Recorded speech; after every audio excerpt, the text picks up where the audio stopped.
지난 시간에 우리는 아브라함의 이야기를 나누었습니다.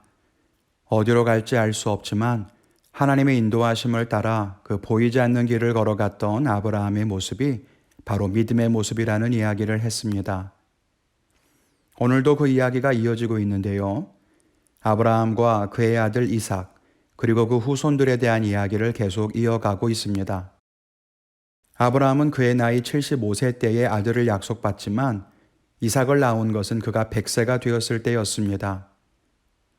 물론 아시다시피 그 전에 이스마엘을 낳긴 해요. 그렇지만 그는 약속을 이어받는 상속자가 아니었으니까요.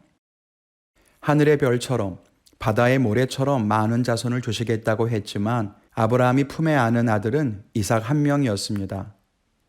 그리고 그 아들 이삭은 쌍둥이 에서와 야곱을 낳았지만 그중 약속을 이어받은 아들은 역시 야곱 하나였습니다. 나중에 야곱에게서 나온 12아들이 비로소 이스라엘의 12지파를 이루게 되고 그 후손들이 번성하여서 비로소 이스라엘을 이루게 됩니다. 오늘은 아브라함과 그의 후손들에 대해 살펴보며 몇 가지 은혜를 나누고자 합니다. 그 첫째는 믿음은 앞날의 일까지도 맡기는 것이다 라고 하는 겁니다. 아브라함을 처음 부르실 때에 하나님은 그에게 익숙한 과거를 떠나라고 말씀하셨습니다.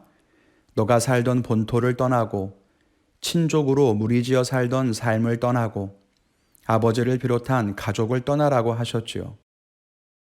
그런데 아브라함이 과감하게 버린 것은 과거만이 아니었습니다.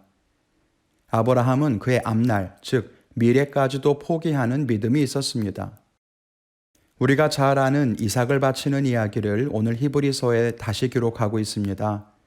17절에 보면 아브라함은 믿음으로 이삭을 바쳤는데 그는 약속을 받은 자로 돼 그 외아들을 드렸다고 합니다. 이 말이 무엇인지 18절에 다시 풀어 쓰고 있습니다. 하나님께서 네 자손을 하늘의 별처럼 많게 해주겠다고 하셨는데 그 시작이 이삭이라는 겁니다.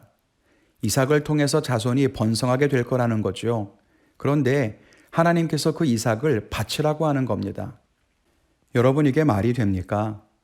하나님께서 약속하신 하늘의 별은커녕 이제 겨우 아들 하나를 낳았을 뿐이고 아브라함은 나이가 점점 더 들어서 이제는 진짜 아들을 낳을 수 없는 나이가 됐는데 그것도 기가 찰 노릇인데 하나뿐인 아들을 제물로 바치라니요. 그렇다면 하나님의 약속은 어떻게 되는 것입니까? 하나님의 약속이 사라지고 마는 거죠. 축복이 이루어질 수 있는 연결고리가 없어지게 되는 겁니다. 그러니 그걸 바치는 것이 쉬웠겠습니까? 그런데 아브라함은 그 하나뿐인 아들을 바쳤다는 것입니다. 어떻게 그럴 수 있었을까요? 아브라함에게는 믿음이 있었기 때문입니다. 어떤 믿음? 하나님께서 나의 미래를 책임지신다는 믿음. 하나님께서 주신 약속은 사라지지 않을 것이라는 믿음. 그 믿음을 가지고 있었던 거죠. 그래서 믿음은 앞날의 일까지도 다 맡기는 것이라고 말한 것입니다. 19절에 보면 아브라함은 하나님이 이삭을 살리실 줄 생각했다고 합니다. 이 말은 진짜로 이삭을 내가 죽여도 하나님이 살려주시겠지라고 하는 부활에 대한 의미일 수도 있겠지만 저는 이 말씀을 어떻게 보냐면 이삭을 하나님께서 주셨는데 다시 달라고 하시면 드려야지 어쩌겠는가. 다만 이삭이 내게 없더라도 하나님은 내 자손을 번성하게 하실 수 있는 분이다라고 믿지 않았을까 생각합니다. 이렇게 아브라함은 하나님이 주신 아들 이삭을 바라보지 않았습니다. 이삭만 바라보며 그것이 내 복이고 이 아들이 내 전부라고 생각하며 좁은 시선으로 아들만 바라보고 있지 않았습니다. 아브라함은 노년의 나이에 내게 아들을 주신 하나님을 바라봤고 하나님께서 하신 약속을 바라봤던 것입니다. 우리는 어떻습니까? 우리도 앞날을 하나님께 맡길 수 있습니까? 지금 내게 이것이 없으면 망할 것 같고 지금 당장 이것을 갖지 못하면 내 미래가 암울할 것이라고 절망하고 있지는 않습니까? 그렇지 않습니다. 지금 갖고 있는 것 없어도 하나님이 지키실 수 있고 지금 당장 소중한 그 복을 빼앗긴다 해도 하나님의 약속은 사라지지 않는다는 것을 믿어야 합니다. 그것이 진짜 정금 같은 믿음 아니겠습니까?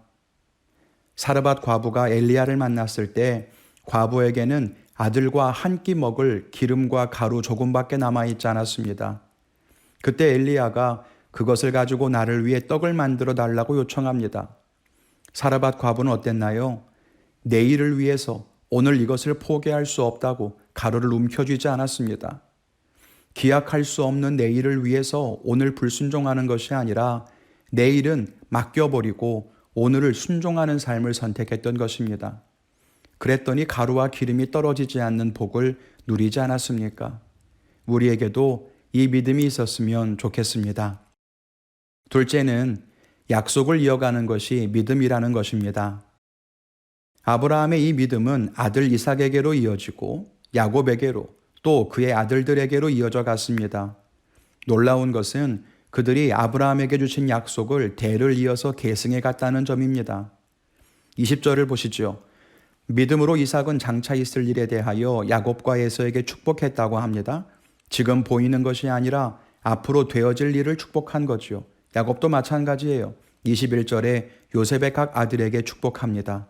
하나님의 약속을 의지해서 축복한 것입니다. 그냥 아버지로서 당연히 자녀들이 잘 되기를 바라는 그런 마음으로가 아니라 하나님의 약속을 따라서 그것을 자손들에게 흘려보냈던 거지요. 또 요셉은 비록 지금 애굽 땅에 살고 있지만 언젠가 하나님께서 자기 후손들을 다시 약속의 땅으로 이끄실 것을 분명히 믿었습니다. 그래서 자기 뼈를 잘 간직했다가 가나안에 돌아가면 그곳에 묻어달라고 유언하기도 합니다. 지금 상황을 보면 언제 가나안으로 갈지 알 수 없었지만 분명한 믿음을 가지고 유언합니다. 왜요? 그것이 자기의 증조 할아버지 아브라함부터 내려온 우리 가문의 믿음이었기 때문입니다. 여러분의 가정에는 믿음의 유산이 이어져 가고 있습니까? 하나님의 약속이 계승되고 있습니까?